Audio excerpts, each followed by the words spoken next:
I spent 1 full month studying his religion, Judaism. Shalom Aleichem, my friends. I read Jewish books. I talked to Jewish rabbis. I celebrated Jewish holidays and flew all the way to the holiest city in Judaism, Jerusalem. And now I understand why 22% of Nobel Prizes go to Jews. So interesting. I have never seen such a thing. But first, some background. I am on a 6-month challenge to study the top 6 religions, one every month. Buddhism, Hinduism, Judaism, Christianity, Islam, and even atheism. This is what I learned from Judaism. There are only 16 million Jews in the world, but Judaism influenced billions of Muslims and Christians. Because Judaism was the first religion to believe in the idea of one God, indivisible and infinite. Yeah, that idea came from here. God revealed himself to Prophet Abraham, who became the first Jewish person ever. This was the beginning of monotheistic religions. So before Judaism, there was the idea of many different gods, idol worship, paganism, many different tribes. Abraham started Judaism, which taught about one God, and from that we see Islam and Christianity and the whole monotheistic ideal. So it started from Abraham. That's right. And do you like Abraham? A great man. 3,000 years later, Judaism became a major religion with tens of prophets, hundreds of commandments, thousands of rabbis, and one homeland, here in Israel. So right here we have a mosque, a synagogue, and a church in the same spot, because this is the HQ of monotheistic religions. That's right, this is the vortex, the center of spirituality for the whole universe. In fact, it's the connecting point between heaven and earth, spirituality and physicality. In 2024, people think of Israel when they think of Jews. But Israel is a country and Judaism is a religion.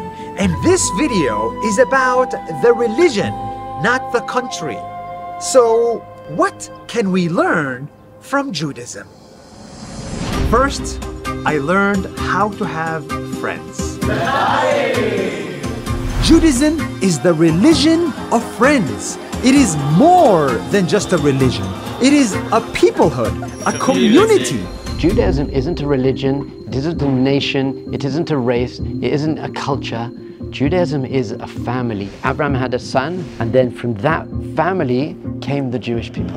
A white Jew, a brown Jew, and a black Jew have very similar DNAs because they all descend from Jacob, the grandson of Abraham. Yeah, you can know if someone is Jewish based on their DNA.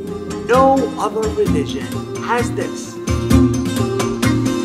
And today, Jews are really good at building community. In Judaism, you don't eat alone.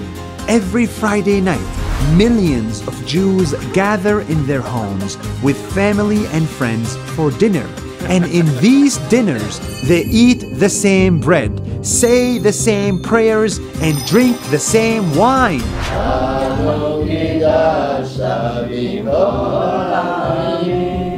This is called Shabbat. And it is so important that some Jews never miss it. I'm married almost 19 years. I have never once missed a Shabbat at home with my wife and kids.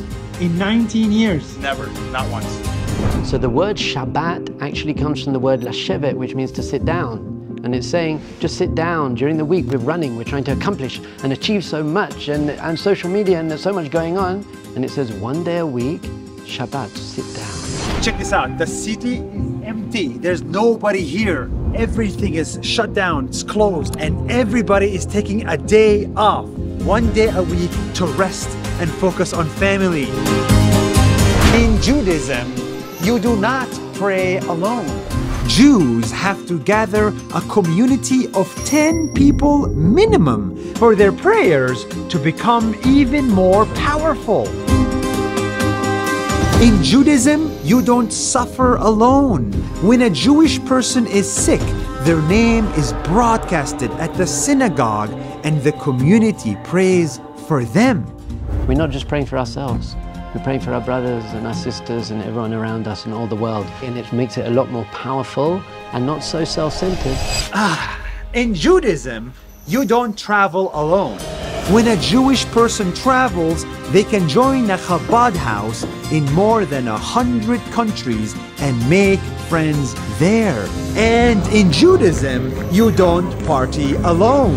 When a Jewish boy turns 13, They become an adult, and the whole community celebrates that 13-year-old kid in one giant party. This is unlike anything I have seen. We really focus on the power of community because we know that one person can't do it on their own. We need each other.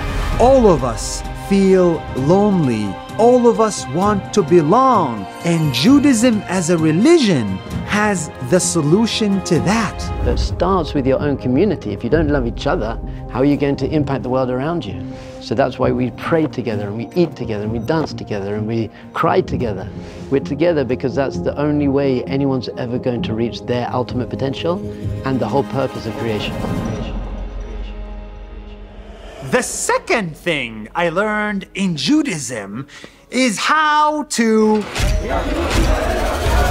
argue, debate, disagree, say no to each other, fight, argue again and again and again.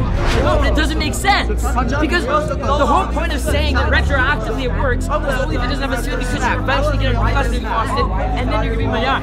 they're not actually fighting. They're just studying.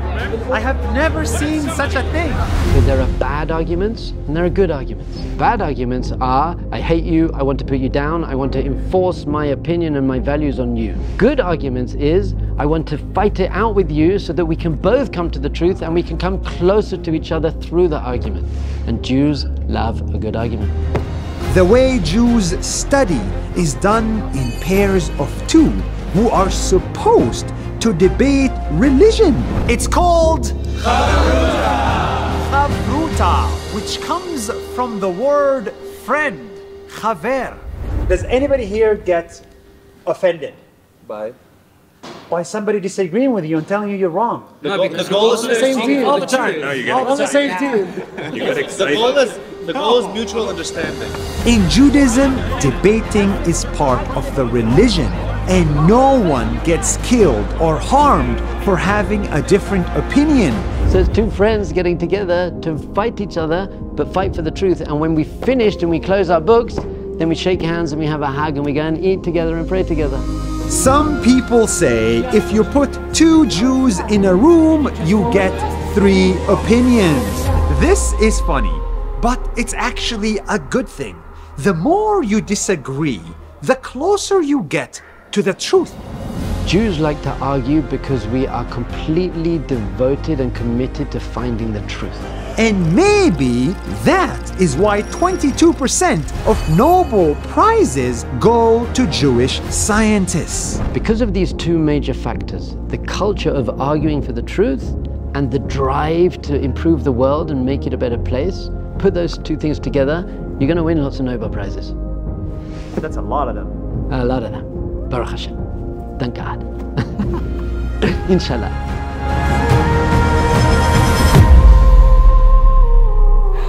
Now, let's not forget, I am Muslim and he's Jewish. And history between us was not that pretty. That's true, but our holy books teach that Jews and Muslims and the whole of humanity are going to live together in peace. Even if we're not Jewish, we can be inspired by Judaism. We can try to have dinner with family once a week. We can try to rest from social media for one day. We can celebrate our kids when they become adults. We can disagree without being offended. we can all build a community where no one feels lonely. This is the beauty of Judaism that we can take home with us to make the world a little bit better.